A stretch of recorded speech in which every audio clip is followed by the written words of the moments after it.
Do you see also what used to be called global warming, but because it would now be called in your city and mine global freezing, they now call it climate change. Is that also a generational issue? I think of all of them,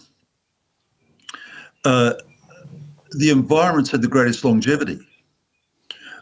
You will remember, as well as I, as far back as the 60s, the predictions we had of doom and gloom. The world was going to run out of food. All sorts of predictions were made in the 60s. None of them have ever come true. We were going to be consumed by growing world populations and all the rest of it. And I've still got books written by people like Paul Ehrlich, and whose names nobody remembers anymore. So the interesting thing to me about that is,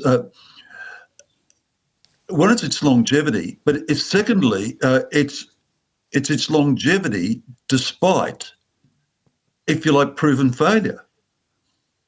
That decade after decade, predictions have been made. They've never come to fruition. The people making predictions have never been held to account for them. I mean, let's go back to the early 2000s with global warming. I mean, the fact was, in Australia, in the early 2000s, there was a drought. And it was a long drought. But droughts in Australia are not uncommon. And the Federation drought was a long one, wasn't it?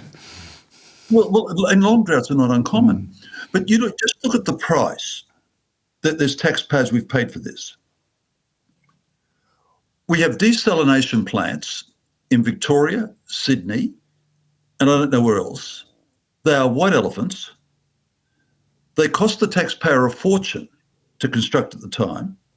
In the case of Victoria, they're costing the taxpayer money every year because it's cheaper to turn these things over than to turn them off. And nobody talks about it.